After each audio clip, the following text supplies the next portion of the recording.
The top running shoe company of 2023 for me has got to be Adidas. Yes, there is a lot of subjectivity that goes into a running shoe company and running shoe choices and which one works best.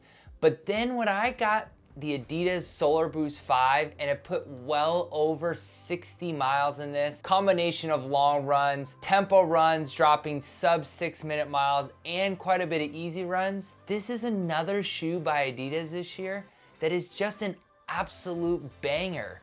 And when I think about shoes that can do everything, I think Saucony Triumph 20, I think the Endorphin Speed 1s and 2s, and I also think the Adidas SL. But I was really surprised when I put this on and found out that the Solarboost 5 may also be a competitor in this same exact arena with some really great shoes. Let's get into the good, the not so good, and obviously I think you can think of my verdict, but what we love about the Solarboost 5.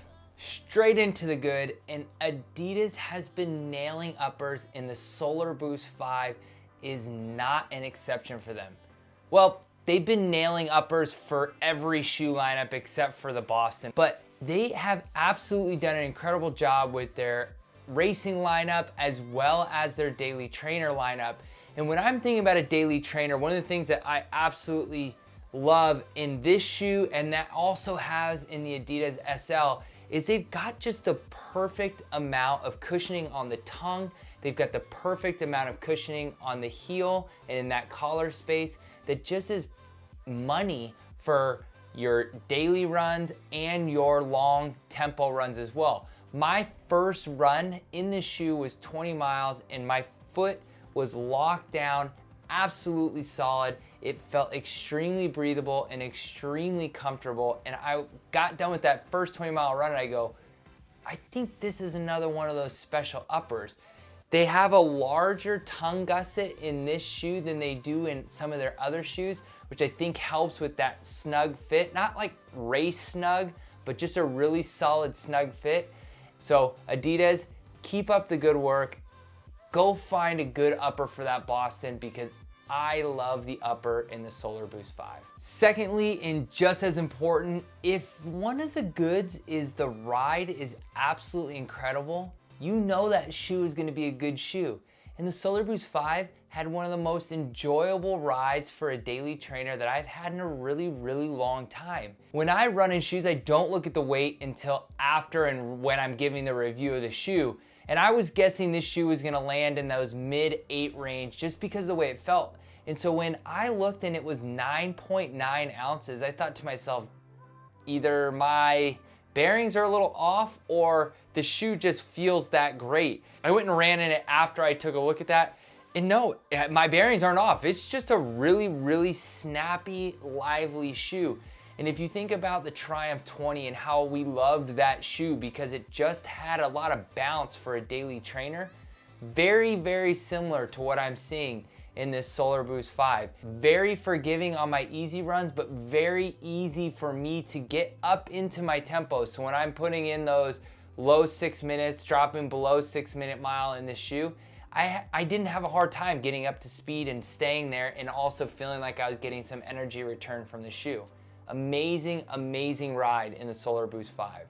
Now I could sit here and go on and on and on forever about the good of this shoe, but I don't wanna make this video too long. First, let's look at the durability. Like I said, it looks like a brand new shoe. I mean, over 60 miles, brand new. The breathability, I ran in this in some hot days. I took it to Arizona, I've taken it to Hawaii with some humidity and in here in California, and it's just an absolutely great breathable shoe. It's aesthetic appeal. I get a lot of compliments on this shoe.